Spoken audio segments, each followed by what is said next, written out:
Forum, le jeune du message. Il s'appelle William Manasseh Kazadi, il est gagneur d'âme, évangéliste dans le monde du message, prédicateur de la parole et artiste et musicien en même temps. Frères et sœurs, bonjour et bienvenue à cet entretien qui reçoit l'homme de Dieu avec qui nous allons nous entretenir sur un sujet capital de la parole. La gestion du temps que le Seigneur vous accorde. Est-ce que tout ce que Dieu vous a donné comme souffle de vie, les temps qu'il vous a accordé sur cette terre, est-ce que vous voulez gérer comme lui vous a dit de le gérer? Révérend William Manasseh, shalom et que Dieu vous bénisse. Shalom Papa John 4, que Dieu vous bénisse, que Dieu bénisse les abonnés du Forum Le Jeu du Message. Merci beaucoup. Alors, bienvenue à cet entretien. Un mot pour Forum Le Jeu du Message parce qu'il s'avère que c'est la toute première fois que nous vous recevons dans les cadres de nos émissions. Pour ceux qui sont abonnés du Forum Le Jeu du Message, ils savent que de temps en temps vous passez pour exhorter, pour apporter un peu de l'éclaircissement, de la lumière sur quelques sujets de la parole. Alors aujourd'hui, c'est la première fois que nous vous recevons dans les cadres d'un entretien face à face. Dites-nous quelles sont vos impressions par rapport aux activités du Forum Le Jeu du Message. Merci beaucoup Papa John 4. J'ai une très bonne impression pour le Forum Le Jeu du Message. Ok. Surtout à cause de notre slogan Branham ou rien. Wamba Ubala. Wamba Ubala. Merci beaucoup, homme de Dieu. Alors, bien avant que nous puissions parler du sujet qui est très capital, et c'est pour cette raison que nous vous avons invité, la gestion du temps que Dieu accorde à chacun de nous. Dites-nous d'abord, comment est-ce que vous avez cru le message de Branham? Bon, merci beaucoup de la parole, Papa John. Moi, je pense que j'ai écrit le message de William Branham depuis 2007. Ok. Là, c'était à Mujimai. Je suis né d'une famille d'un pasteur dénominationnel, donc de nos églises de réveil. L'église est installée juste dans notre parcelle jusqu'au jour d'aujourd'hui. Et papa était pasteur là-bas. Mais moi, c'est par le canal de ma grande sœur qui avait grandi ailleurs dans la famille, qui avait aussi rencontré le message. Alors, c'est par son canal que je l'ai suivi. Quand j'ai entendu le message être proclamé, j'ai senti que le message était différent avec ce qu'on avait l'habitude de suivre chez nous. Alors, je me suis décidé à suivre le message depuis l'année 2007 en Mujimai. Depuis l'année 2007, vous avez dit qu'il y avait votre grande sœur qui était déjà mariée ou bien elle était encore dans le foyer comme vous? Oui, ma grande sœur était déjà mariée. Elle avait grandi chez une cousine qui était une croyante du message. Alors là, un frère du tabernacle de Mujimai l'avait épousée. Alors c'est par le canal de ma grande sœur que moi, je me suis aussi retrouvé au message. Par le canal de votre grande sœur. Elle, aujourd'hui, jusqu'au jour d'aujourd'hui, elle est toujours croyante du message? Oui, ma grande sœur est croyante du message au tabernacle de Mujimai. Ok, exactement. Alors, vous avez cru le message, vous avez parlé de l'année 2007. Jusqu'au jour d'aujourd'hui, ça fera pratiquement 17 ans que vous êtes dans le monde du message. Oui, ça fait pratiquement 17 ans que je suis dans le monde du message et je n'ai jamais relâché un moment pour qu'ensuite revenir. En 2007, vous aviez quel âge aujourd'hui, si ça vous gêne pas? Bon, en 2007, je n'avais que 12 ans. 12 ans. Oui, vous oui. croyez le message? Qu'est-ce qui vous attestait réellement que le message, c'était vraiment quelque chose qui vient de la part du Seigneur et qu'en ces temps de la fin, il n'y avait pas de salut dans d'autres églises? Vous avez souligné ici que votre papa était pasteur derrière des églises dénominationnelles jusqu'au jour d'aujourd'hui. Qu'est-ce qui vous avait tiqué, attiré vraiment à comprendre que le message, c'est une vérité incontournable? Vraiment, le message de William Branham, surtout le premier point, l'accent que l'on mettait sur la parole et les saintes écritures. Maintenant, nous avons constaté que dans les églises de réveil, on utilise les saintes écritures comme étiquette. Mais on peut faire tout ce qui leur plaît. Mais ce que donc le représentant légal peut dire, cela a du poids sur l'église plus que ce que la parole dit. Alors, dans le message, nous avons trouvé que l'accent est beaucoup mis sur la parole de Dieu que sur ce que l'homme trouve être normal. Alors cette chose-là m'avait aussi beaucoup marqué, et tellement que, vous savez, la profondeur, appelle la profondeur, chaque fois qu'on présente toutes les révélations que Dieu a présentées aujourd'hui, ça entrait, ça pénétrait, ça trouvait une place. Donc, des fois, c'est quelque chose qu'on ne parvient pas à expliquer. Mais quand on entre en contact avec le message de William Branham, on comprend que ça, c'est maintenant chez nous. Alors, si on peut bien comprendre, vous n'avez pas fait l'économie. Justement, quand votre sœur vous a amené au message, directement, c'était dans l'église des grandes personnes que vous avez commencé à fréquenter le message. Moi, je n'ai pas fait l'école de dimanche. Moi, je suis entré directement dans l'équipe des adultes. Dans la cour des grands. Ah oui, la cour des grands directement. Okay. J'ai commencé à suivre les enseignements. Est-ce que c'était facile pour votre père qui était, dans le temps, il était encore pasteur, c'était quelle église encore? Bon, c'était une église de réveil qui était nommée l'église des fidèles. L'église des fidèles? Oui, oui, c'était leur nom, fidèle. Une église appelée fidèle. Est-ce que c'était facile pour votre père qui était berger d'une église de vous laisser aller, bien sûr, aller prier dans une autre église qui était un peu étrange pour lui? En ces temps-là, vraiment, c'était très compliqué à Padion. Nous avons été punis, sérieusement punis là, parce que... Avec votre sœur? Oui, on avait suivi la grande sœur, moi, et la grande sœur qui vient juste avant moi. Okay. Nous deux, on a suivi la grande sœur qui est comme aînée chez nous. Alors, nous avons été punis. On nous privait même à manger, juste par le fait qu'on a appris que nous sommes partis. On fuyait en cache-cache, on partait au tabernacle. Alors, quand les papas apprenaient cela, ils nous soumettaient à des punitions. Okay. Mais nous, quand on avait déjà goûté le message de Foubanam, ça ne tenait plus pour entrer encore dans les églises de réveil. Okay. Et surtout que dans l'église où nous étions en ces temps-là, Dieu opérait aussi par les canaux prophétiques. On pouvait voir comment Dieu révélait les secrets des gens. Et c'était aussi des choses là qui étaient étranges chez nous là. On ne les voyait pas pratiquement. Okay. Alors quand nous pouvions voir quelqu'un qui se lève, il commence à détailler votre vie passée, voilà. Des choses comme ça. Des choses que vous ne voyez pas. Des choses que nous ne voyions pas dans nos églises de réveil avec exactitude. Okay. Maintenant, quand on met même la bande du prophète, parce que je me rappelle d'une bande là, sur possédant les peaux des ennemis.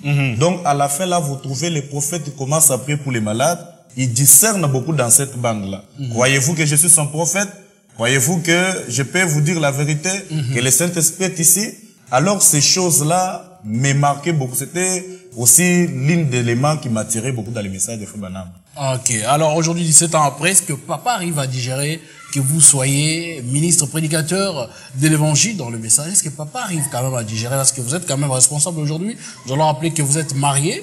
Alors, est-ce que papa arrive à digérer cette situation aujourd'hui? Bon, avec les mouvements de punition et toutes ces choses-là, après un certain moment, je m'étais décidé de m'éloigner un peu de la maison. Ok. Ah oui, l'histoire était comme ça, je m'étais un peu éloigné de la maison parce que quand je suis là présent, je suis en train de gêner aussi ces croyants.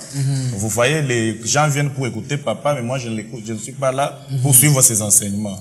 Alors je m'étais un peu retiré, mais ça fait aussi pratiquement 2 ans quelque chose que papa lui-même est déjà dans la gloire, il nous a déjà précédé au-delà.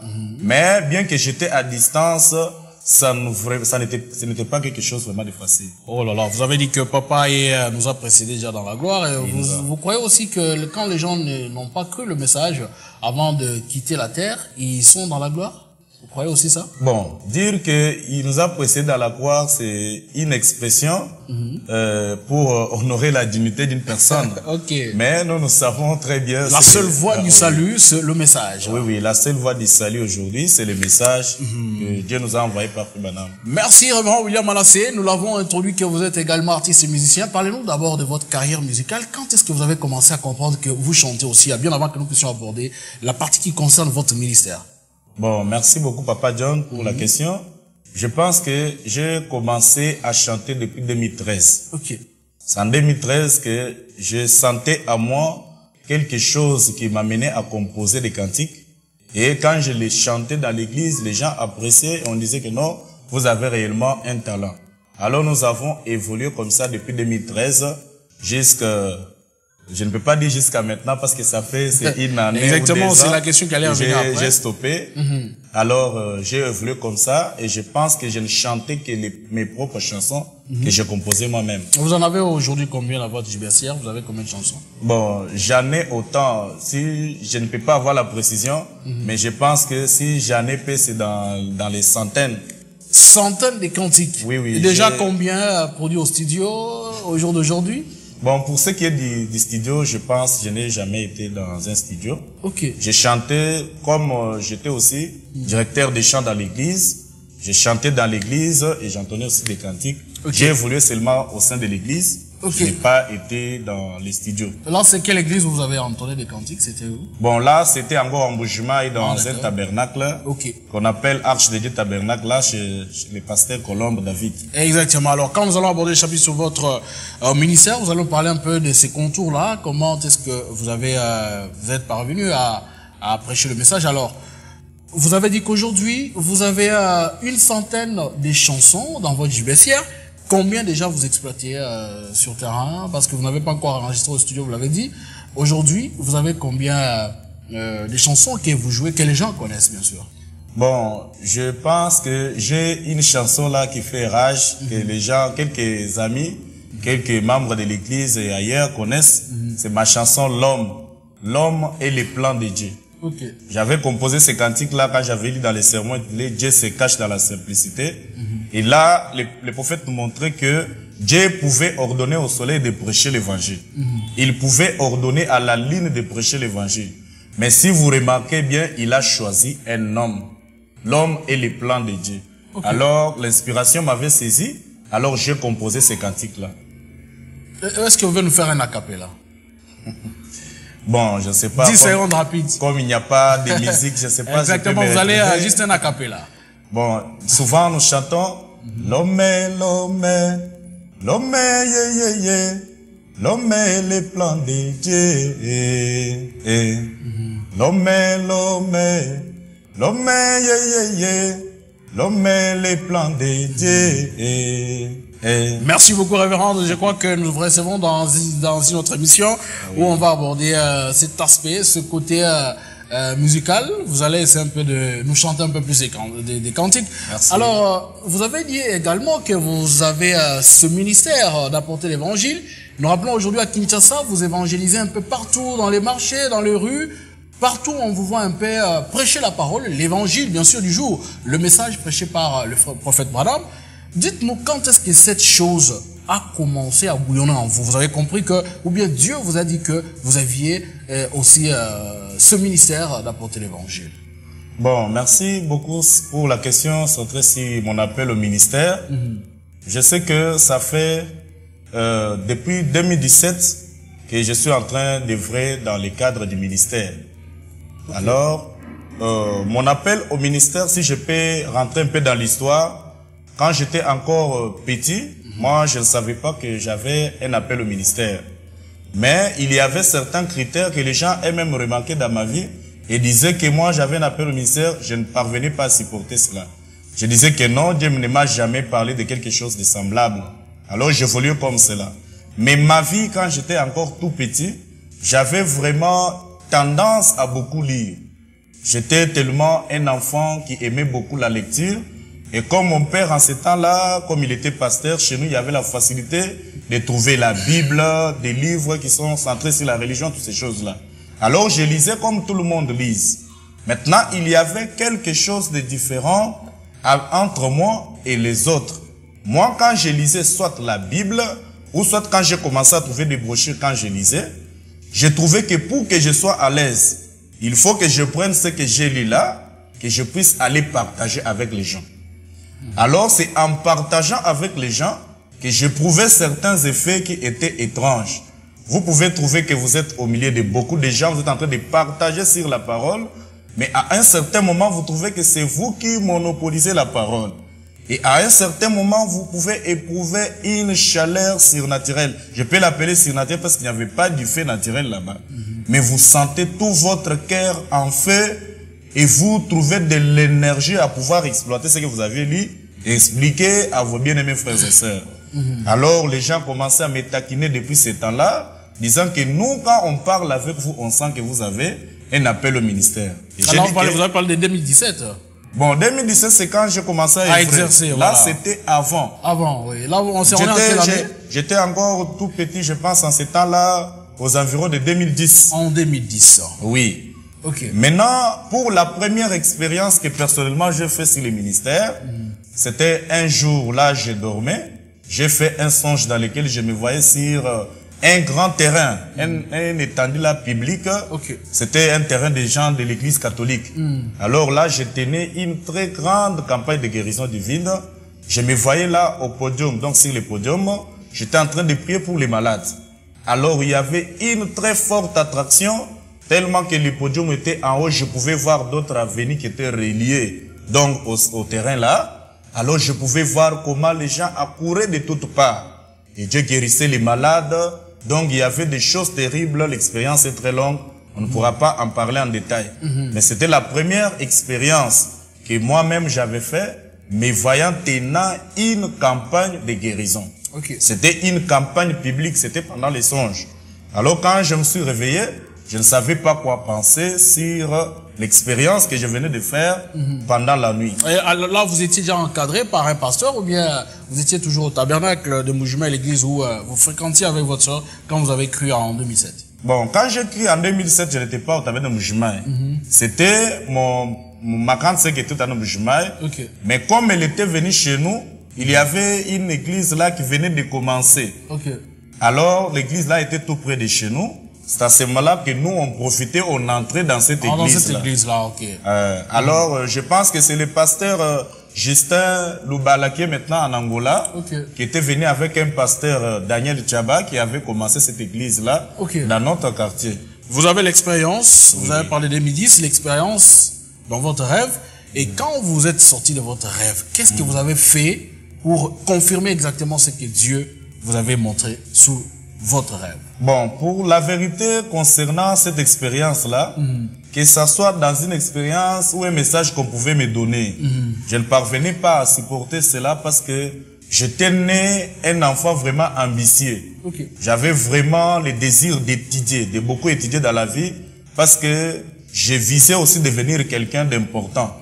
Alors surtout en Mbuji-Mayi là-bas, comme on pensait que les ministères, la plupart des gens sur les ministères sont des pauvres.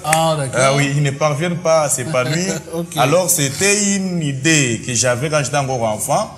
Alors je ne voulais pas supporter qu'on me dise que j'avais le ministère. Alors je mettais cela de côté.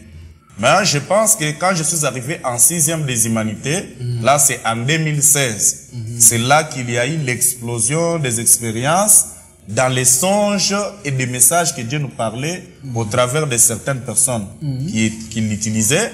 On nous disait que Dieu vous a suscité dans un but. Dieu vous a appelé à prêcher le message.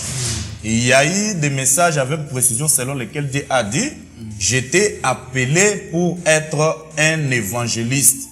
Tu iras à travers les différents pays, tu prêcheras l'évangile et c'est là que je te bénirai. Alors, le message là ne faisait que revenir. Maintenant, comme je ne parvenais pas à me soumettre à ces expériences que moi-même je voyais, et ce que les autres me donnaient, les messages prophétiques, alors Dieu, à un certain moment, là c'est en 2016 donc, il a commencé à me menacer, à me promettant des punitions. Au cas où je ne parvenais pas à me soumettre donc à mon appel, alors Dieu me montrait donc des malheurs qui étaient sur mon chemin. Les conséquences, voilà. Oui, tellement que j'étais concentré sur les études. J'ai été sur l'ISP de Mbuji-Mayi. Alors, à l'ISP de Mbuji-Mayi, là, j'ai fait première année échec. Parce que pendant cette période-là, c'était le moment où Dieu me réclamait déjà beaucoup. Oui, ça. Donc, partout, même les postolos, même les églises de réveil, vous pouvez rencontrer quelqu'un sur la route, Dieu vous a appelé, Dieu veut que vous les serviez. À la montagne, si même partez, priez avec les gens. Alors, en ce temps-là, Dieu avait accentué son appel sur moi. Et moi, je ne voulais pas me soumettre. Vous avez parlé de cette expérience avec votre pasteur?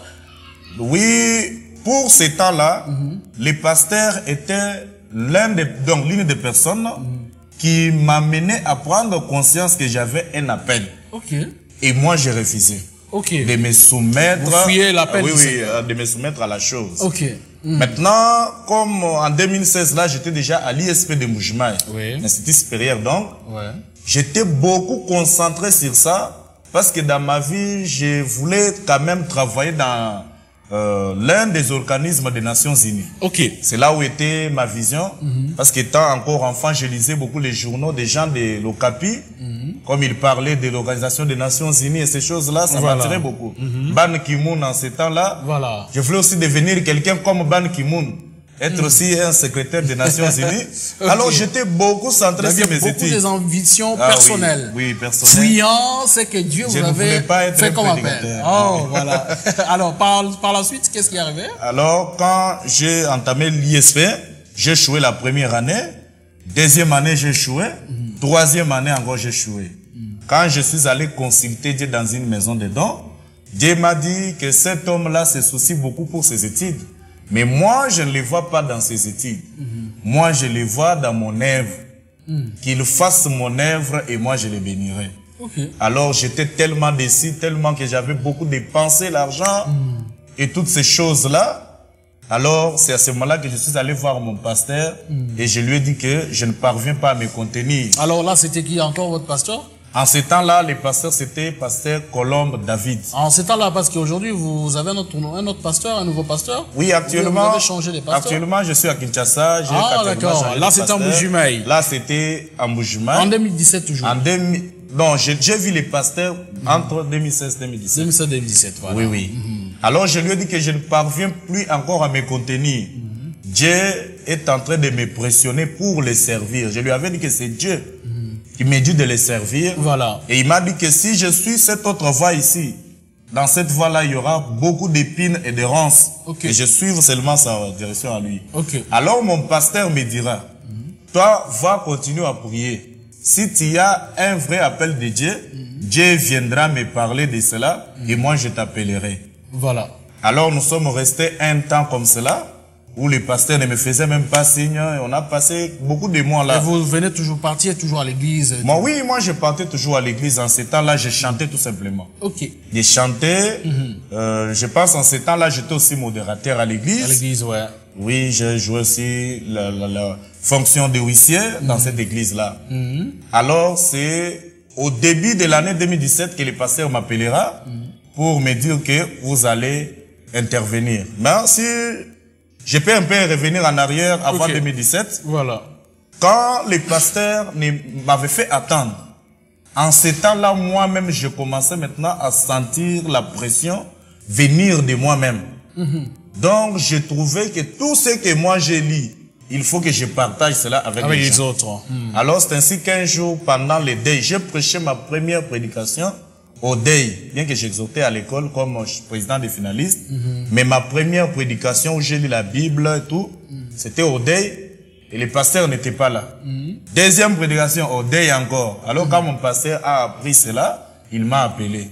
Alors, il m'a dit qu'il a organisé des séances de réunion et je vais intervenir. Venez intervenir. Là, c'était en 2017. En 2017. Que je suis monté pour la première fois à la chaire pour apporter le message. C'était quel sermon déjà, le premier sermon? Bon, le premier sermon que j'avais prêché, j'avais prêché sur un sujet intitulé « C'est l'évangile qui garde le trône de miséricorde ». Et c'était comment? Cette prédication, quand vous avez prêché, les impressions et tout ça là, c'était comment, homme de Dieu? Vraiment, les impressions, vous voyez, la première fois quand on monte devant les gens, on a toujours tendance à avoir un peu de frousse et tout ça là. Mais j'avais toujours quand même essayé d'exploiter quelque chose.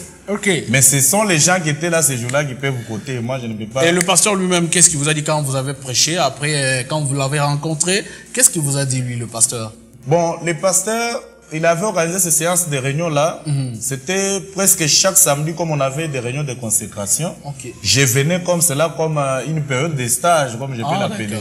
Alors lui ne disait rien, mais j'ai compris qu'il était d'accord parce que pour finir, il m'a fait monter devant la chaire. Il commençait même à me laisser l'église. À partir de ce temps-là, il a commencé à vous laisser quand même la chaire. Oui, il a commencé à me laisser la chaire. Parce qu'il avait compris que la chose était réelle et que Dieu aussi lui avait montré que c'était la chose. Oui, parce qu'il avait dit que Dieu lui confirme que j'ai un appel.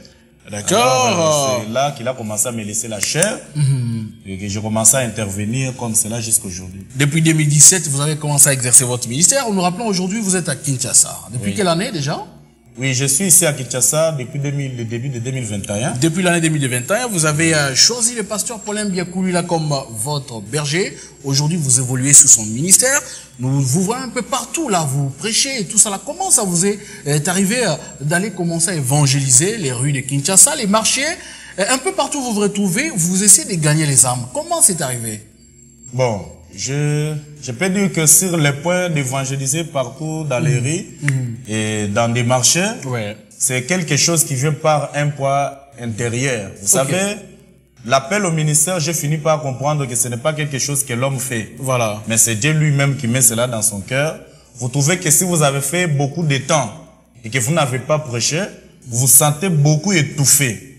Vous avez toujours ces poids-là d'aller dégager parce que en tant qu'un prédicateur, je lis la parole. Et quand vous lisez, c'est en quelque sorte comme vous êtes en train de magasiner quelque chose. Vous vous chargez, vous vous rechargez. Vous êtes en train de vous charger, vous portez un poids sur le cœur. Maintenant, après un moment, ça vous demande maintenant d'évacuer. Voilà. Donc, de faire sortir ce que vous avez OK. Alors, vous sentez les poids là d'amener les autres à connaître le message que nous avons reçu aujourd'hui. Et c'est depuis quand que vous partagez ces expériences, voulais-je dire, avec tout le monde et tout, en gagnant les âmes aussi? C'est depuis quelle année? Bon, ici à Kinshasa ou bien... Oui, je parle de Kinshasa déjà. Bon, ici à Kinshasa, dès mon arrivée ici. Parce que quand je suis arrivé à Kinshasa, je n'étais pas directement dans l'église de pasteur Paulin. J'étais venu avec mon beau-frère qui est aussi pasteur du côté de Badara. C'est le pasteur Shekina qui est là. Alors quand je suis arrivé dans son église, juste à mon arrivée, j'ai fait, si c'est un mois ou quelques mois là, je ne me sentais pas tranquille. C'était pendant les confinements? Non, ce n'était pas pendant le confinement. Le confinement est intervenu avant 2021. Non, c'était avant 2021, bien sûr. Ah oui. Alors, 2020 et tout, donc. Alors, j'ai commencé à sentir un poids à moi qu'il fallait que j'aille prêcher au marché et dans des véhicules. Maintenant, je me bloquais du fait que je ne connaissais pas les Lingala. J'ai dit que les Kinois parlent Lingala, moi je vais... Comment je vais les convaincre? Je viens fraîchement de Mboujima, je vais prêcher en quelle langue? Alors, j'ai dit comme ça, je vais d'abord prendre du temps pour apprendre les Lingala, puis je vais commencer à évangéliser. Alors, j'ai trouvé que cela était en train de me faire passer du temps, comme je me sentais toujours étouffé. J'ai lu maintenant dans la Bible, j'ai trouvé la Bible dit que Dieu est le Dieu de toutes les langues, tous les peuples et toutes les nations. J'ai dit comme ça, moi je vais aller prêcher. Les gens qui vont comprendre le français là, sont les gens que Dieu avait destinés à me comprendre, à me suivre quand je prêcherai. Et c'est là que vous commencez à évangéliser à Kinshasa en français? Oui, j'ai commencé à évangéliser ici à Kinshasa dans des véhicules en français. J'ai connu même des obstacles, certaines directions comme les directions des Andou là-bas. Les mamans vous dérangent et vous disent que non, prêche en lingala, si tu prêches en français, nous allons vous déranger. Alors, cela ne m'a pas découragé. J'ai commencé à fuir la direction des Andou, il y a beaucoup de mamans. Je prenais beaucoup la direction de la ville Gombe, Galiema. Là où il y a quand même des gens. Là où il y a quand même les gens, les étudiants et tout.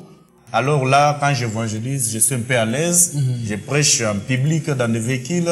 Je peux aussi aller au marché pour me dégager. Alors, vous avez dit que vous avez, quand vous êtes arrivé à Kinshasa, c'était avec votre beau-frère, qui aujourd'hui est pasteur aussi d'une église. Une parenthèse, comment est-ce que vous avez rencontré le pasteur Paulin? Bon, Paulin Biakoulila, bien sûr. Le pasteur Paulin Biakoulila, c'est un homme que j'ai rencontré depuis la vie de Mboujima. Maintenant, avant que je ne puisse même venir ici avec mon beau-frère, comme lui habite ici, il était venu à Mboujima. Alors je lui ai demandé s'il connaissait là où se trouvait l'église, le pasteur Paulin. Parce que lui-même était pasteur, il avait son église. Mais je ne parvenais pas à supporter que si je venais à Kinshasa, je pouvais aller prier dans une autre église. Parce que j'avais des expériences personnelles que moi j'avais vécues avec le pasteur Paulin, et ces expériences m'avaient prouvé qu'il était réellement un homme appelé de Dieu, formé de Dieu si c'était dans un but. Alors, je trouvais que c'était vraiment mieux pour moi d'évoluer au pied des pasteurs Paulin Biakoulila. C'est ainsi que quand je suis venu ici à Kinshasa, j'ai écrit au pasteur, comme j'étais toujours en train de chercher l'église, je ne savais même pas là où se trouve l'église. Alors, quand il me donnera son adresse, c'est ainsi que je suis parvenu à venir à l'église.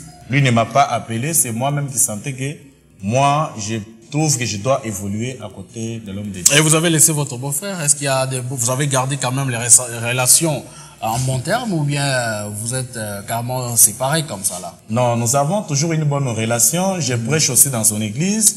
Il m'a déjà cédé la chair plusieurs fois. Et il n'en a pas fait un problème? Il n'en a pas fait un problème parce qu'il savait que c'était mon souci depuis Mboujima. Et moi, personnellement, j'avais une expérience où Dieu m'a envoyé auprès du pasteur Paulin Biakoulou. Nous rappelons que le pasteur Paulin Biakoulou, là, il est berger de l'église Cité du Grand Roi Tabernacle, actuellement à Kinshasa, Kasavubu. Alors, homme de Dieu, vous êtes marié. Vous êtes marié à notre Maman Meda que nous saluons. C'est depuis quelle année? Bon, moi je suis marié depuis le 10 décembre 2023. Je n'ai qu'une année de mariage. Et c'est encore fraîchement marié. Ok. Alors, un mot à votre épouse, Maman Meda. Vraiment, que le Seigneur bénisse beaucoup ma très chère épouse Meda. Ah, une parenthèse, hein. Nous rappelons que cet homme de Dieu, quand il va évangéliser, c'est avec sa femme. C'est elle qui tient le micro, qui tient les brochures et tout. C'est une expérience que nous vivons rarement parmi les serviteurs de Dieu. Vraiment. Alors c'est une femme vraiment qu'il fallait pour un évangéliste. Elle l'accompagne un peu partout. Alors vous pouvez continuer avec votre mot à l'endroit de notre Maman Meda. Bon, je demande vraiment les riches bénédictions de Dieu pour ma très chère épouse Meda. C'est une femme vraiment qui m'a rendu complet. Jusque-là, j'étais encore incomplet. Mais quand elle est à mes côtés, comme Frère Branham parlait aussi de sa Meda, disant que quand il faut qu'il aille servir Dieu, c'est elle qui lave les habits, c'est elle qui repasse. Je me trouve vraiment équilibré par rapport au moment où j'étais encore célibataire. Si vous êtes appelé même pour aller prêcher quelque part, c'est vous-même qui allez repasser, arranger les habits. Maintenant, la sœur Meda joue un grand rôle à mes côtés. Vraiment. Vraiment, je demande que Dieu la bénisse beaucoup. Votre chérie, il ne faut pas appeler sœur, elle n'est pas votre sœur. Elle est votre chérie. Vraiment, ma chérie Meda, comme je l'appelle My Love. Voilà. Vraiment, c'est elle qui me rend complet. D'accord. Merci beaucoup, homme de Dieu. Alors, comme nous l'avions introduit, nous allons parler sur la gestion du temps de Dieu. Vous-même, vous l'avez vécu. Dieu vous a beaucoup appelé et vous avez beaucoup repoussé cet appel du Seigneur. La gestion du temps de Dieu et les conséquences.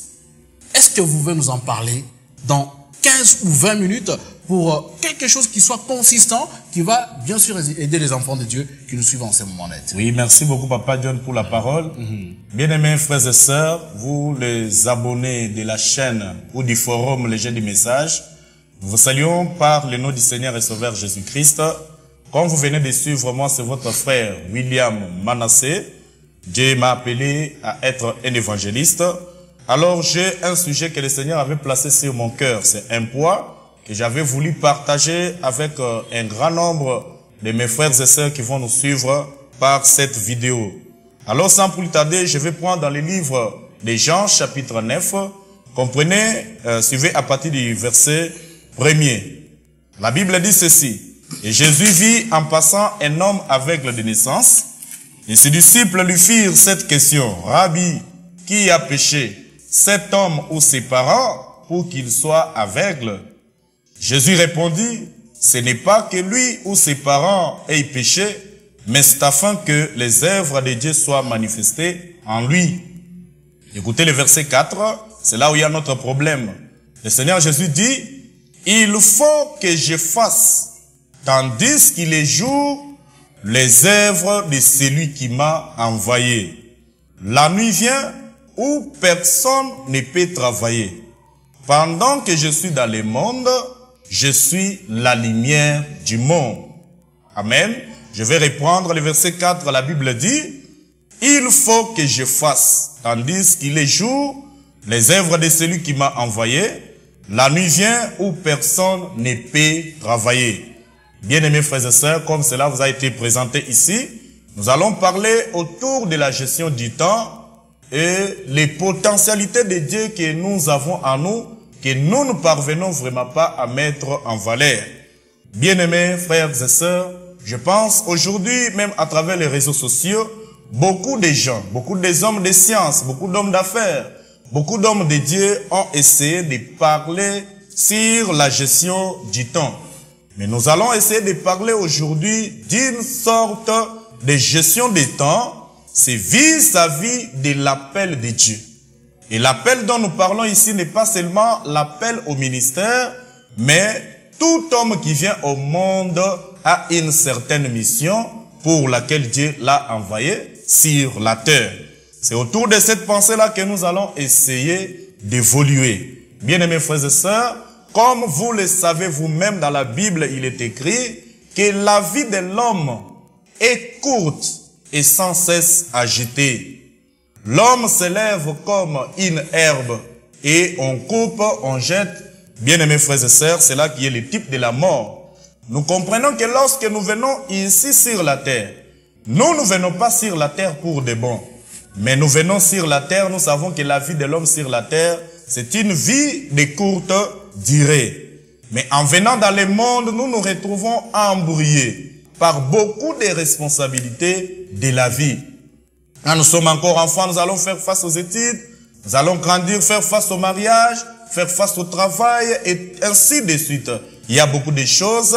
En tant qu'humains, nous avons besoin de l'amusement, de la distraction, passer de l'air, les gymnastiques et toutes ces choses-là. Il y a beaucoup de responsabilités qui nous embrouillent dans la vie. Mais je voulais attirer l'attention de quelqu'un à vous dire que peu importe ce que vous faites dans votre vie, vous devez vous rappeler qu'il y a une certaine mission pour laquelle Dieu vous a envoyé ici, sur la terre. Et vous devez savoir que vous n'êtes pas ici pour de bon. Il y en a qui naissent et mère étant bébé, d'autres naissent mère étant adolescent, d'autres mères à l'âge moyen. Il y en a très peu qui atteignent même 80 ans. Mais selon la Bible en Genèse du temps de Noé, les années de l'homme sur la terre ont été fixées à 120 ans. Mais très peu sont ceux-là qui atteignent même 70 ans. Alors nous devons prendre conscience, selon ce que nous allons lire ici avec les prophètes, et comprendre que nous, les enfants de Dieu, quand nous venons dans le monde, nous n'avons pas de temps à perdre. Nous irons répondre devant Dieu de la manière dont nous avons géré le temps de notre vie, vis-à-vis de ce à quoi il nous avait appelés. Bien-aimés frères et sœurs, si vous allez prendre dans les sermons intitulés « Pourquoi crier parle ?» c'est un sermon prêché par le prophète Branham. C'est prêché le 14 juillet 1963. À partir du paragraphe 43, le prophète dit « Dieu a un dessein dans le fait que vous soyez ici. » Amen. Vous tous qui allez nous suivre, s'il n'est pas destiné seulement aux prédicateurs, que vous soyez sœurs, que vous soyez frères, Dieu a un dessein du fait que vous soyez ici. Amen. Il dit, voyez, si seulement vous pouvez atteindre ces niveaux-là, les niveaux de ces destins-là, donc, combien de difficultés vous épargnerez à Dieu et aussi à vous-même. Amen. Nous comprenons qu'il y a certaines difficultés que nous rencontrons dans la vie aussi longtemps que nous n'avons pas encore atteint les desseins de Dieu pour lesquels il nous a placés sur la terre. Peu importe les raisons que nous pouvons avancer, peu importe tout ce que nous pouvons dire, je n'ai pas pu faire cela à cause de ceci et de cela. Dieu reste catégorique vis-à-vis du dessein pour lequel il vous a placé sur la terre. Maintenant, il dit au paragraphe 32, il dit c'est pourquoi lorsqu'une personne essaye d'être quelque chose qu'elle n'est pas, elle en fait simplement une imitation. Tôt ou tard, elle sera démasquée. Et beaucoup de gens, lorsqu'ils ont entendu parler de l'appel de Dieu, beaucoup se sont fait l'idée que l'appel ne doit être que l'appel au ministère. Non. Il y a beaucoup de ministères à accomplir dans la vie en dehors des 5 ministères de la Bible. Frère Branham dit que Dieu peut même vous appeler pour être une ménagère. Alors il dit que vous devez être ce que Dieu vous appelle, mais soyez-en authentiques. Amen. Tout en sachant qu'un jour vous irez rendre des comptes auprès de Dieu vis-à-vis de cet appel-là. Alors, si vous allez prendre dans les sermons intitulés Avertissement puis jugement, prêché le 24 juillet 1963. À partir du paragraphe 34, comme nous n'avons pas beaucoup de temps, nous sommes en train de partir un peu rapidement. Le prophète dit, Dieu, il dit, il donne son avertissement. Ça, vous allez lire en détail parce que c'est beaucoup. Je peux lire un peu une partie. Exactement. Vous allez lire en détail. Le prophète dit, Dieu donne toujours son avertissement. Quel avertissement? L'avertissement qui nous rappelle une responsabilité. Amen. La vidéo d'aujourd'hui que vous allez suivre, c'est Dieu qui vous rappelle une responsabilité. Et ces rappels que Dieu vous présente, les prophètes appellent cela, c'est un avertissement. Et il dit, et Dieu nous a placés ici sur la terre pour une raison. Amen. Il dit, et nous sommes responsables devant lui. Quand Dieu vous appelle, c'est devant lui. Vous êtes responsable devant lui pour cette même raison. Là, c'est le paragraphe 34. Pour cette même raison, vous devriez aller vers lui. Écoutez la condition, si vous ne connaissez pas les buts de votre présence sur la terre, le prophète dit, vous devriez aller vers lui pour découvrir ce qu'il veut que vous fassiez. Amen. Vous êtes venus au monde, ce n'est pas un hasard. Le prophète dit que rien n'arrive par hasard. Tout c'est au dessein de Dieu. Vous avez déjà quel âge? Avez-vous déjà découvert les buts pour lesquels Dieu vous a placé ici? Et si vous ne connaissez pas la raison de votre présence sur la terre, le prophète Branham vous dit dans avertissement puis jugement, paragraphe 34, il dit, vous devez aller vers lui pour découvrir ce qu'il veut que vous fassiez. Voilà comment Dieu est en train de vous responsabiliser. Vous n'aurez pas à échapper. Au paragraphe 30, le prophète dit, si vous, 35, si vous travaillez pour un homme, cherchez à savoir quelles sont vos obligations. Je suis engagé dans l'entreprise. Le chef me dit que j'étais engagé dans cette entreprise. Alors je chercherai à savoir quelles sont mes obligations. Et quand les obligations me sont présentées, je ne m'attendrai plus à ce que les chefs viennent me dire d'accomplir mes obligations. Moi-même, je sais que je suis engagé ici en tant que directeur, par exemple. Donc, si vous travaillez pour un homme, cherchez à savoir quelles sont vos obligations. Amen. Si vous prenez le paragraphe 40 de la même prédication, toujours avertissement puis jugement, le prophète dit, chaque homme ira répondre devant Dieu pour une responsabilité. Et il dit que cette responsabilité que Dieu nous a confiée, les desseins de Dieu dans notre vie, il dit que c'est une administration. Amen.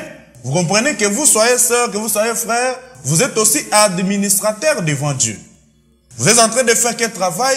Vous devez gérer les desseins de Dieu qui a été placé à votre disposition. Amen. Le prophète dit, c'est une administration que Dieu nous a confiée. Bien-aimés frères et sœurs, je pense que d'autres paragraphes nous vous donnerons même dans les commentaires si vous en avez besoin. Si vous allez aussi lire dans les sermons intitulés l'histoire de ma vie à partir du paragraphe 12, je pense que le prophète fait mention des petites choses que nous négligeons dans la vie. Parce que des fois Dieu peut vous avoir parlé, que ce soit dans un songe, par un canal prophétique ou par n'importe quel moyen. Mais vous négligez cela. Et le prophète dit que ces petites choses que nous négligeons sont à la base de nos difficultés. Amen. Il dit que c'est ce qui brise la chaîne. La chaîne est composée de grands éléments et des petits éléments. Quand vous coupez même une petite chaîne, tout est dérangé et le plan entier est perturbé. Maintenant, ici dans l'histoire de ma vie, à partir du paragraphe 112, vous voyez que le prophète est en train de relater l'histoire. Comment une fois Dieu lui avait parlé d'aller dans une église des Noirs. Ces gens-là qui croyaient au surnaturel et que l'on considérait en ces temps-là comme les saints exaltés qui se roulent par terre. Tandis que dans son église où il avait évolué chez le pasteur David, on était en train de décourager les prophètes vis-à-vis de l'appel de Dieu qui était en lui. On lui disait que c'était des esprits mauvais qui lui donnaient ces visions. Et il devait oublier ces choses-là et mettre cela de côté. Alors un jour, quand Dieu lui a parlé d'aller dans cette église des Noirs, le prophète est allé consulter sa belle-mère pour lui demander la permission si elle pouvait autoriser que le prophète parte avec sa fille. Et la belle-mère a refusé catégoriquement que le prophète ne parte pas là-bas et surtout pas avec sa fille. Il dit que je ne peux pas permettre que ma fille aille au milieu de ces rebus-là. Bien-aimés frères et sœurs, pour honorer sa belle-mère, les prophètes avaient mis de côté les poids que Dieu avait placés sur son cœur pour respecter sa belle-mère. Et il en avait payé les conséquences. Et il a payé beaucoup de conséquences. Le prophète lui-même dit, après ce temps-là, son enfant est tombé malade. Sa femme était tombée malade. Il y a eu même d'inondations dans les pays. Et il a perdu à cause de Frère Branham. Exactement. Alors, quand Frère Branham a relaté comment il a enduré à cause de ces refus-là, il est parvenu à faire cette conclusion. Il a dit, si Dieu vous dit de faire quelque chose, peu importe celui qui vous fait obstacle, faites ce que Dieu vous dit. Et le prophète dit, il est en train de regretter, il dit, s'il était même parti en ces temps-là, le prophète dit, il y aurait aujourd'hui beaucoup d'âmes dans la gloire. Donc beaucoup de gens auraient cru au message si le prophète était parti directement sur les coups de Dieu. Et il dit même que l'ange de Dieu qui était venu auprès de lui serait déjà venu en ces temps-là. Mais à cause de ces refus-là, comme il avait refusé d'aller faire ce que Dieu avait dit, Dieu l'avait frappé. Nous devons comprendre que nous avons une responsabilité devant Dieu. Maintenant, si vous prenez dans les expressions, les premières expériences spirituelles plutôt, c'est au paragraphe 11, les premières expériences spirituelles. Paragraphe 11. Le prophète dit, là vous allez lire toujours en détail, comme nous courons avec le temps, mais je donne les paragraphes avec précision. Il dit, les dons et les appels, Dieu les donne selon sa volonté et non selon notre volonté. Il y a quelque chose que Dieu a placé en toi. Il y a une tâche que Dieu a placée en ta disposition. Il t'a donné cela selon sa volonté et non ta volonté. Alors le prophète dit, si Dieu m'a appelé pour être un membre laïque, vraiment cette citation m'a beaucoup aidé. Il dit que si Dieu m'a appelé à être un membre laïque, je ferai mieux d'être un membre authentique. Amen. Il dit que je ferai mieux d'être un membre authentique. Il dit ceci. Il dit un meilleur membre laïque plutôt que d'être un prédicateur. S'il ne vous a pas appelé à être prédicateur, ne vous faites pas prédicateur. Mais soyez un meilleur membre laïque plutôt que d'un prédicateur. Il dit, voyez, en effet, je ne ferai que jeter l'opprobre quelque part le long de la ligne.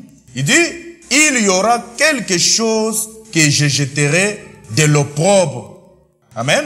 Il dit, si il m'a appelé pour être un diacre, il dit, je serai mieux.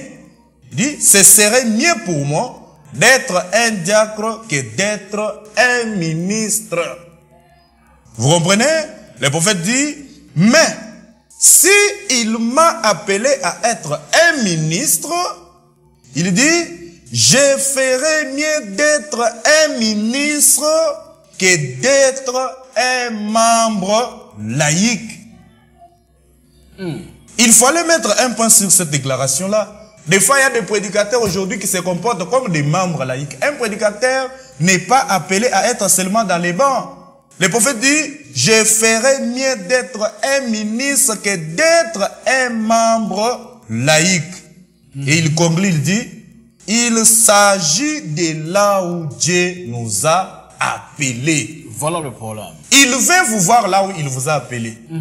C'est là qu'il vous bénit. Aussi longtemps que vous serez en dehors du dessein de Dieu, Dieu ne vous bénira pas. Des fois, il peut vous avoir parlé plusieurs fois. Accomplis telle tâche, va faire telle chose. Vous êtes toujours en train d'avancer des raisons, des différentes raisons. Mais je vous rappelle que la vie de l'homme sur la terre est courte et sans cesse agitée. Et la mort n'annonce pas. On ne sait pas quel est le jour où cela peut vous surprendre, parce que c'est l'un des événements les plus surprenants qui surprennent la vie des hommes sur la terre. Bien-aimés frères et sœurs, maintenant, toi qui vas suivre maintenant, tu dois comprendre quel est l'âge que tu as. Est-ce que tu as déjà avancé quel pourcentage dans les comptes de Dieu vis-à-vis de la mission de ton existence sur la terre? C'est une interpellation. Je vais lire l'avant-dernière citation. Le prophète dit dans la porte. C'est prêché le 6 février 1965. À partir du paragraphe 116, c'est là que le prophète dit, ce sont des petites choses que nous négligeons parfois. Il dit que nous négligeons parfois de faire, qui brisent toute la chaîne. C'est ce que je venais de dire ici. Ne prenez pas cela comme une petite chose, mais cette petite chose que vous voyez pourrait briser toute la chaîne. Dieu reste là où il vous voit et il vous attend là-bas jusqu'à ce que vous irez répondre au dessein de Dieu. Et si vous mourrez sans accomplir cette tâche, cette mission, le prophète dit, vous êtes responsable devant Dieu. Vous irez répondre, chacune de nous. Comprenez la dernière citation? C'est dans Croire Dieu, prêché le 24 février 1952. À partir du paragraphe 159 et 155. Maintenant, celui-ci, c'est un élément qui va faire l'équilibre entre ce que nous avons dit. Nous avons essayé de synthétiser et d'aller rapidement comme on n'a pas de temps. Ici, nous allons voir les conseils du prophète Branham. Il se fait que nous ayons un certain appel dans notre vie. Prenons par exemple l'appel au ministère. Prenons par exemple, vous êtes appelé pour prier pour les malades. Écoutez ce que le prophète dit. Il dit, j'ai dit paragraphe 149 à 150. Il dit, prêchez l'évangile ne fait pas de vous un sauveur divin. De même, prêcher la guérison divine ne fait pas de vous un guérisseur divin. Il dit plutôt la foi dans la parole parlée. Il dit que certains parmi nous ont plus de foi que d'autres. Et le prophète dit, ceux qui ont la foi en abondance devraient prier pour ceux-là. Donc, ceux-là qui n'ont pas assez de foi, vous qui avez la foi, vous avez reçu l'ordre de prier pour eux, afin que Dieu puisse leur donner aussi la foi. Maintenant, écoutez là où il y a les problèmes.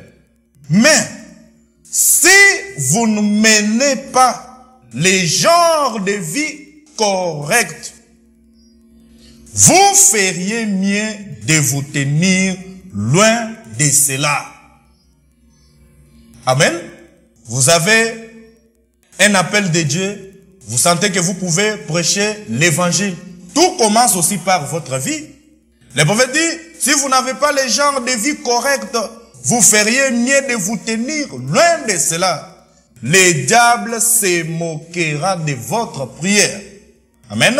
Il dit, mais lorsque vous vivez correctement, gloire à Dieu, le prophète dit, lorsque vous vivez correctement et que vous agissez correctement, suivez très bien le prophète. Le prophète dit, lorsque vous vivez correctement, que vous agissez correctement, que vous vous comportez correctement et que vous avez la foi en Dieu, Satan tremblera quand vous parlerez. Amen. Des fois, on se pose des questions. Pourquoi certains prédicateurs parlent et le Satan ne bouge pas? Pourquoi certains croyants parlent et Satan ne tremble pas? C'est ici là où il y a les problèmes. Il dit, si vous avez la foi en Dieu, Satan tremblera quand vous parlerez. Parce que Dieu est tenu par serment de prendre soin de cette prière. Et le prophète dit, c'est vrai. Bien-aimés frères et sœurs, par cette petite interpellation, nous avons voulu attirer l'attention des enfants de Dieu. Des fois, il y en a qui traversent des moments très difficiles. Les choses ne marchent pas.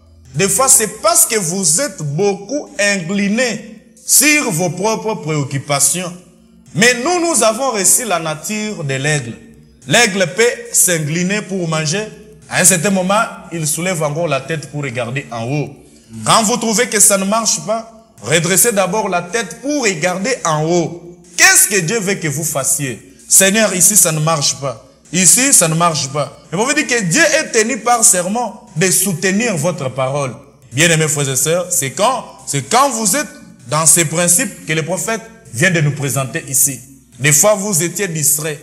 Vous êtes déjà au courant de quelque chose que Dieu veut que vous fassiez. Mais vous êtes en train de tarder et vous êtes en train de voir de même que votre vie est aussi en train de tourner en rond. Moi et toi, nous sommes responsables devant Dieu vis-à-vis de cette responsabilité. Que Dieu vous bénisse. Amen, homme de Dieu. Alors, frères et sœurs, vous qui nous avez suivis en direct, nous vous disons également merci pour le temps que vous nous accordez. Alors, non pas nous séparer avec l'homme de Dieu sans vous poser les quelques 2-3 questions sur la matière que vous venez de présenter. La gestion du temps de Dieu. D'abord, comment découvrir son appel? Comment savoir que Dieu m'a appelé sur la terre pour tel ou tel autre but? Bon, pour découvrir comment, si Dieu vous a appelé pour une telle ou telle raison, le prophète lui-même vient de dire ici que vous devriez aller auprès de Dieu, lui demander cette raison-là. Eh ben voilà le problème. Comment aller vers Dieu? Est-ce que Dieu, on le voit physiquement? Donc, comment le faire? Parce qu'il y a plusieurs frères et sœurs qui nous suivent, mais ils ne savent pas comment consulter Dieu. Bon, consulter Dieu, la voie par laquelle on consulte Dieu, premièrement, c'est par la prière. Vous-même, vous prenez votre temps, vous restez devant Dieu, vous priez le Seigneur. Seigneur, révèle-moi ce que tu veux que je fasse. C'est pas la parole, là, le premier moyen de Dieu pour consulter Dieu, c'est pas la parole ou bien là, entre la prière et la parole, qu'est-ce qui prime? Ce qui prime, c'est la parole de Dieu. Donc, on consulte Dieu premièrement par sa parole. Par la parole, oui. La parole, c'est déjà écrite. La parole de Dieu, quand elle parle d'une manière générale. Ça ne règle pas les questions particulières. Non, bon, des questions particulières, c'est avec des exceptions. Il y a des cas que la parole de Dieu parle d'une manière générale. Et dans la Bible, il y a des écritures, mais dont Dieu s'est adressé directement aux gens. Il dit, toi, lève-toi, va faire telle chose. Alors, cette écriture-là ne me concerne pas. Par exemple, voyant héros, Gédéon, voilà. Dieu est avec toi, lève-toi, tu battras Mandian. Mais moi, je ne suis pas Gédéon. Maintenant, il faut maintenant que Dieu me révèle donc sa volonté, donc vis-à-vis de moi, personnellement. Ce qui me concerne moi, là, il faut que j'aille auprès de Dieu dans la prière. Dans la prière. Dans la prière. Le deuxième moyen, oui. Le deuxième moyen, comme nous avons vu dans la Bible, les gens consultaient aussi les prophètes pour savoir ce que Dieu veut qu'ils puissent faire dans certaines circonstances. Consulter les prophètes. Et consulter les prophètes du temps de la Bible, c'était aussi l'un des moyens les plus efficaces. Donc, quand nous parlons du prophète, c'est un prophète confirmé. Comme Frère Branham, par exemple? Oui, le prophète Branham, oui. Et comme aussi des prophètes, comme les prophètes d'Éphésiens 4. Vous en connaissez au jour d'aujourd'hui, des prophètes à qui Dieu révèle des choses pour les vies des gens. Est-ce que vous en connaissez? Ou bien vous-même, vous êtes aussi prophète? Bon, moi, je n'ai pas un appel au ministère prophétique. Moi, Dieu m'a appelé au ministère évangélique. Est-ce qu'au jour d'aujourd'hui, vous en connaissez quand même, que vous pouvez aussi aller consulter et que Dieu puisse se révéler au travers d'eux pour vous parler de la volonté qu'il a pour votre vie? Bon, moi, je crois fermement que Dieu a encore des serviteurs prophètes, prophètes mineurs. Parce que si ces prophètes-là n'existent pas, cela brise les Écritures. Parce que dans Éphésiens 4, 11, il a fait les dons aux hommes. Donc, parmi les 5 ministères, il y a les ministères prophétiques. Mais la plupart des gens aujourd'hui, surtout dans le monde du message, tellement que nous avons reçu un grand prophète majeur que Dieu avait envoyé avec un message. Beaucoup de gens ont du mal à supporter qu'il y ait un autre prophète ou quelqu'un qui se lève et dit que moi je suis prophète. Mais il y a la différence. Pas qui s'élèvent pour se dire qu'ils sont prophètes, mais qui se font identifier par les Écritures. Parce que nous, qui croyons le message branhamorien, nous croyons qu'un prophète ne peut pas s'autoproclamer. Il doit être identifié par les Écritures. Et je crois que les prophètes dont vous nous parlez, ils sont identifiés par la parole. Et non des prophètes qui s'élèvent, ils disent que voilà, moi je suis prophète, venez me consulter pour avoir la volonté divine. Oui, ce sont les prophètes qui sont identifiés par la parole comme l'un des 5 ministères. Exactement. Et lorsque nous voyons les choses qu'ils disent, qui s'accomplissent, parce que même la Bible a dit que si quelqu'un croit être prophète et qu'il dit des choses arrivent, alors moi l'Éternel, je suis avec lui. Exactement. Alors, il y a de ces prophètes-là aujourd'hui, même dans les messages de l'air. J'ai trouvé que c'est un complexe de certaines personnes lorsqu'on parle du prophète aujourd'hui, surtout dans les messages de Feu Banam. C'est comme une question de tabou. Bon, moi, personnellement, j'en connais deux tout simplement, comme je n'ai pas encore beaucoup marché. Mais personnellement, je crois que ce prophète-là existe. Parce que Dieu ne peut pas... Oui, qui donne des messages authentiques. Comme là, en Mbujimaï, nous avons un frère, donc le frère qu'on appelle, c'est le Mouzemba. C'est vraiment un appel. Je crois que ceux qui nous suivent en direct sont en train de découvrir cet homme de Dieu. Il est en Mbujimaï, vous l'avez dit? Oui, il est au taverne de Mbujimaï. Oui, c'est vraiment un prophète de Dieu. Donc, il y a un appel vraiment prophétique. Parce que nous-mêmes, là, on a des témoignages, des choses qu'il a dites et qui s'étaient vraiment accomplies, même dans la vie de ma grande sœur qui nous a amenés dans ces messages ici. Donc, cet homme de Dieu-là, de Sélé Mouzemba, en Mbujimaï, Dieu l'utilise beaucoup. En dehors de lui, il y a qui? Bon, ici, à Kinshasa, je vais parler du révérend Paulin Biakouli, là. Ah, votre pasteur, vous voulez seulement nous citer votre pasteur? Bon, ce n'est pas, je ne sais pas ce qu'il est, mon pasteur. Moi, je l'ai connu avant qu'il ne soit mon pasteur. En ce temps-là, j'avais un autre pasteur. Mais je l'ai considéré beaucoup. Vous l'avez aussi consulté dans les temps? Je l'ai consulté. Et d'abord, je peux dire que quand je suis entré en contact avec le pasteur Paulin, et quand j'ai eu quand même quelques temps à rester à ses côtés, vraiment, j'avais connu vraiment une certaine révolution spirituelle.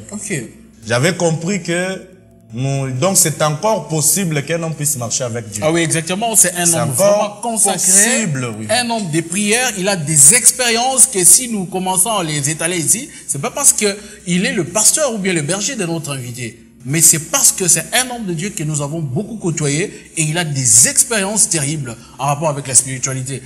Alors, vous avez parlé de la prière pour connaître la volonté de Dieu sur sa vie. Vous avez parlé également de la consultation prophétique. En dehors de ça, est-ce qu'il y a un autre moyen par lequel une personne peut aujourd'hui connaître la volonté de Dieu dans sa vie? Bon, en dehors de la parole de Dieu, consulter les prophètes, la prière, donc la prière, donc quelqu'un peut découvrir aussi la volonté de Dieu. Dieu peut parler avec la personne elle-même. Par exemple, dans des songes. Les prophètes disent que Dieu parle dans des songes. Tout comme Dieu peut parler avec vous par un poussé dans les cœurs. Vous sentez toujours cette attraction-là qui vous amène toujours à faire une certaine chose.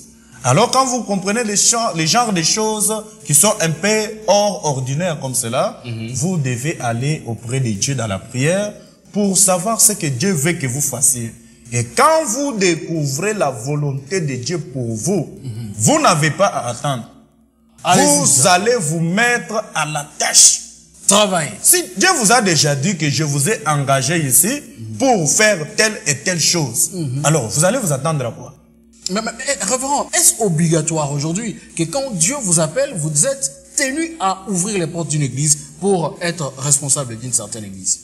Bon, concernant la question du ministère, le ministère c'est une question très complexe. Très complexe. Moi, je sais, avec la connaissance que moi j'ai sur la parole, c'est que j'ai lu les prophètes dire et la Bible. J'ai compris que même du temps de la Bible, les hommes de Dieu évoluaient avec Dieu selon que Dieu les conduisait. Tout doit venir de Dieu. Ça conduit. Oui. Si je dois ouvrir l'église, c'est Dieu qui doit me dire que va ouvre l'église. Pas forcer les choses. Et quand il me dit d'ouvrir les choses, il faut que Dieu me précise là où je dois aller ouvrir l'église.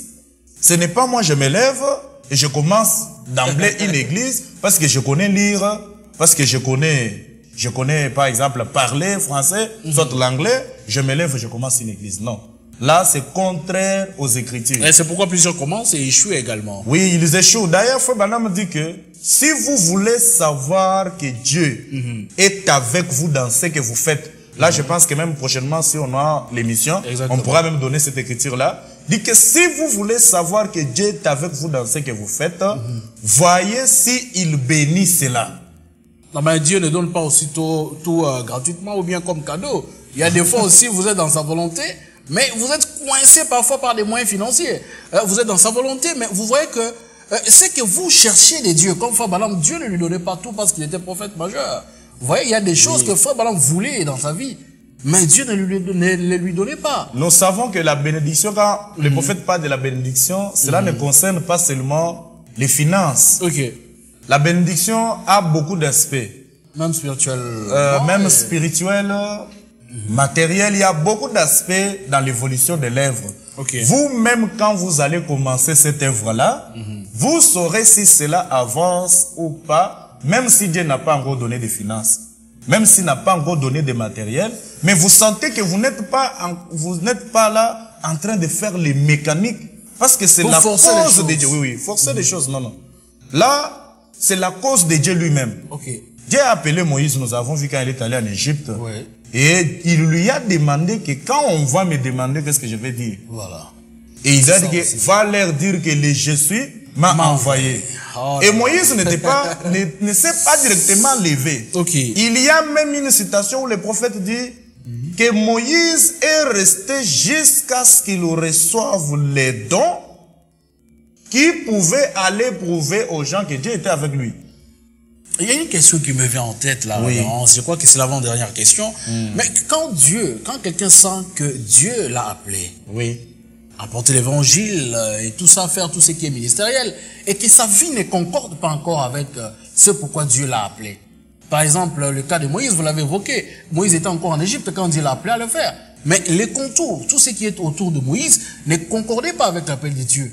Comment s'évacuer de tout ce qui n'est pas conforme à l'appel de Dieu?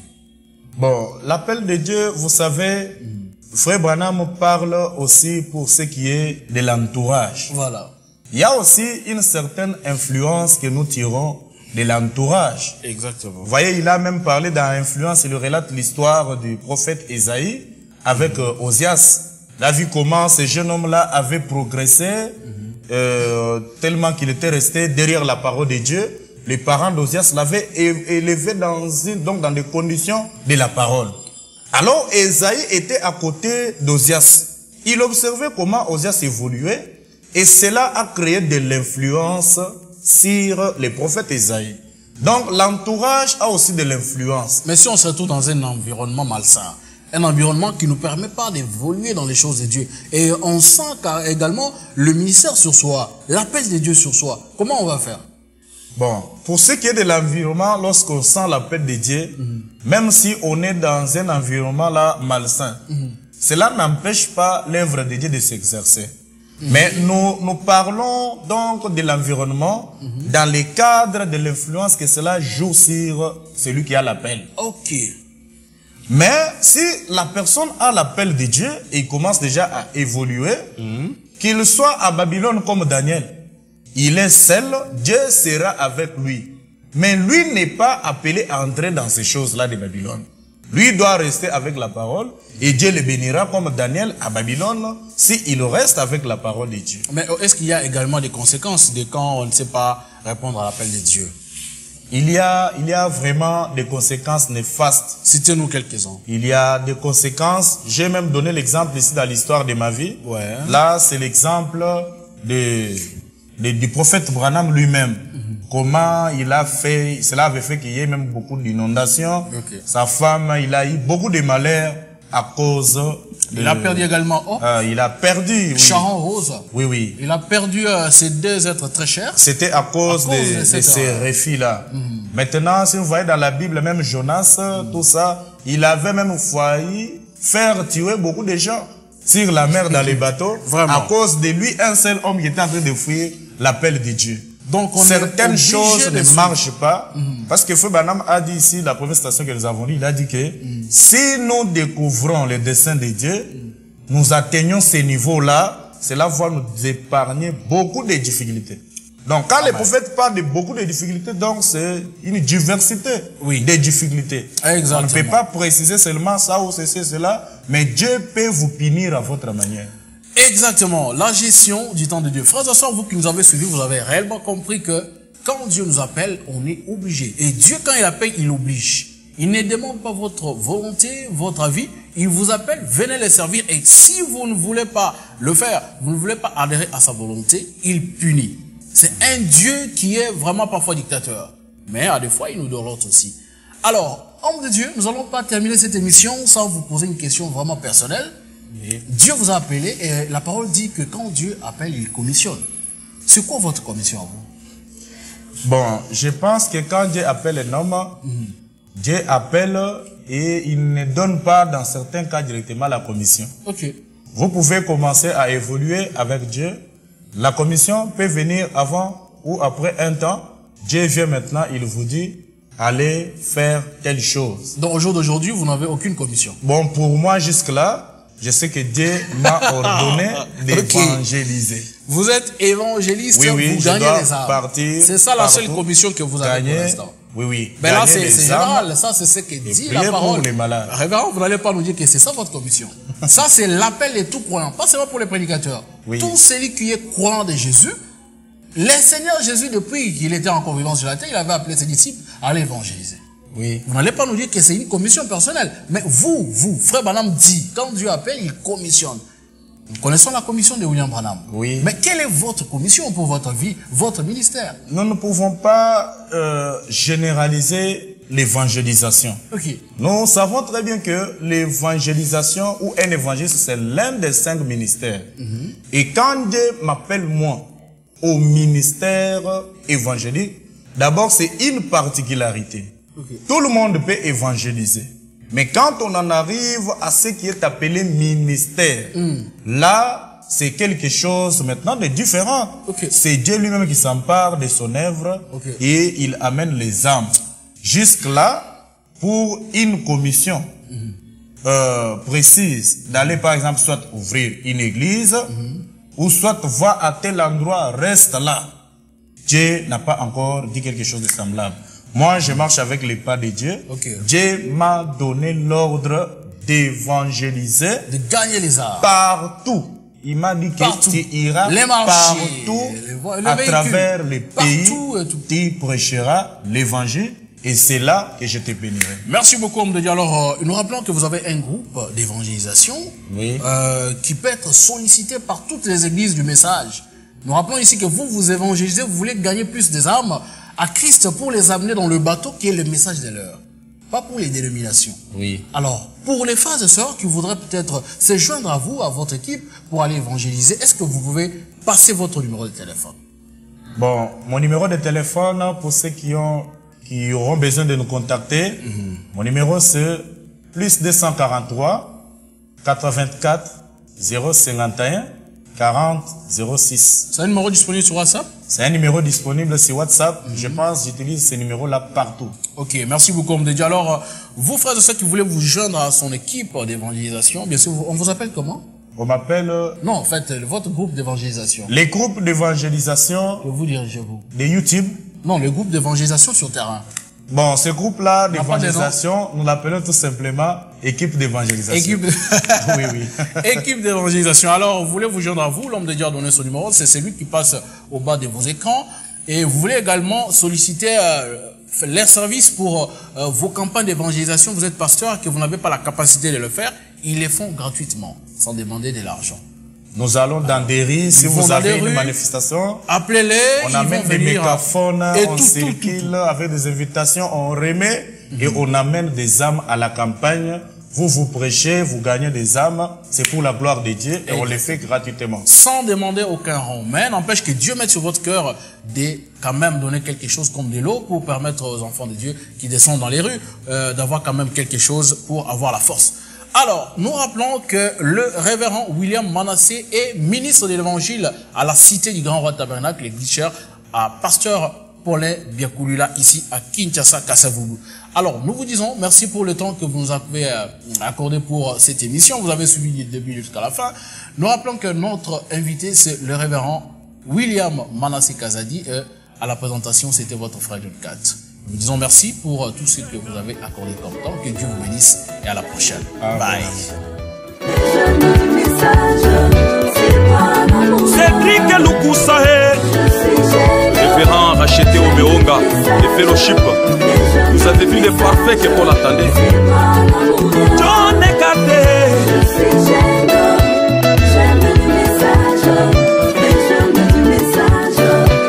William Branham lui-même a dit, dites aux gens ce que Dieu a fait dans mon ministère. C'est là vous bénirez. Amen.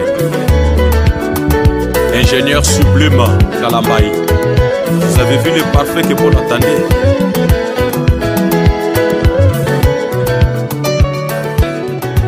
Forum, le jeune du message.